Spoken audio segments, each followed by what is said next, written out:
It's the third time the state government has put out its climate modelling. It's called NARCliM, New South Wales and Australian Regional Climate Modelling. It forecasts new climate outcomes for the whole of New South Wales, but then, interestingly, it breaks them down region by region, predicting what's in store climate-wise for the city of Orange. It predicts Orange residents will experience more hot days, fewer cold nights and more severe fire weather days. The new report comes with two scenarios, based on whether there's a low emissions future or a high emissions scenario. Under the low emissions scenario, by 2050, Orange will have an extra 15 hot days each year, while there'll be 11 less cold nights. Under the high emissions scenario, there'll be an extra 24 hot days per year, 19 fewer cold nights, an 80% reduction in the annual number of cold nights across the region by 2090. City Council CEO David Waddell believes the new data is more confronting than anything we've seen before. The new data is interesting because it firms up a couple of the fears that we got from the last climate data. I'll give you an example. On average, in the 2039 timeframe, we'll see water drop by 7%. So the amount of available water drop by 7%. Now, in a town that's had trouble with drought and water supply, that's not great news. And it just means we've got to redouble our efforts in that area. From an agricultural point of view, we're seeing fewer frosty nights, which of course for stone fruit means they won't set. So there's ramifications in this data. On the flip side, storms may become more intensive, droughts will be longer. There's something for everyone in here. And it throws up a series of challenges both for council and the whole community. The prolonged hot days, where maximum temperatures are 35 degrees or above, will increase the incidence of illness and death.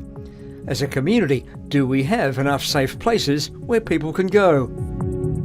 Well, I think what we have to do as council, and probably everyone has to do, is try to factor this into your lives and work out, firstly, what it means, and secondly, how that affects your operation.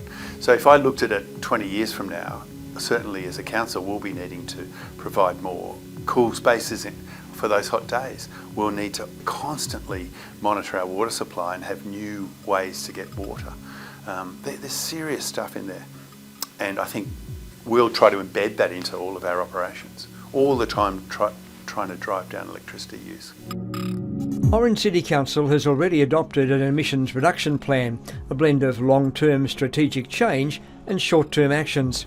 Oh, we've made great gains as a council in the last 5 years. For example, we took a contract with a company called Iberdrola, which supplies 100% renewable energy, green energy to our facilities, which is great. It was a great leap forward for council. We're spending good money on solar panels, starting to look at battery installs. We're doing what we can, and that's not only good for the climate, but it's also good for our bottom line, saving a lot of money in recent years. Orange City Council's Sustainability Officer Eli Todman is involved in the hands-on work of delivering the council's emissions reduction plan. At one of Orange's key sports venues, Wade Park, sports field lighting has been replaced with energy-efficient LED lights. The roof of an indoor cricket centre has a large solar array. The latest step has been adding battery storage.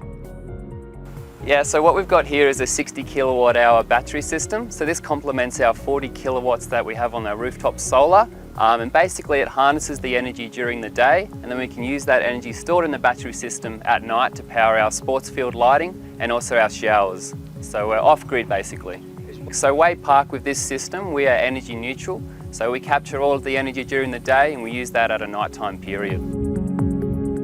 While the upgrade came at a cost, the venue's energy neutral status is set to eliminate future power bills.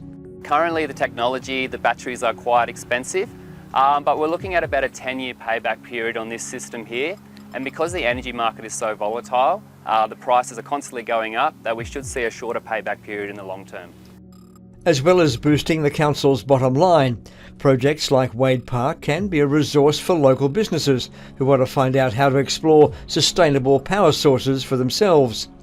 So we want to use the learnings that we've got here at this site to further enable our community and particular businesses to adopt this technology to reduce their carbon emissions, but also their operating costs. Yeah, it's really critical that we have a practical example for businesses to interact with, and particularly with our climate, it's quite unique. So to have a technology here that we've implemented first, they can use our learnings and then look to implement that at their own facilities. The latest NARCliM data comes as a reminder that climate change isn't a set and forget decision, but one that will need new responses as new modelling emerges. Climate change is such a dynamic space, it's constantly changing and evolving. It's important to keep up to date with the latest figures and data so that you can make the correct decisions and make sure that you can be resilient to this changing climate. And for Orange City Council, there's no sign that climate change won't continue to be a high priority for the local community.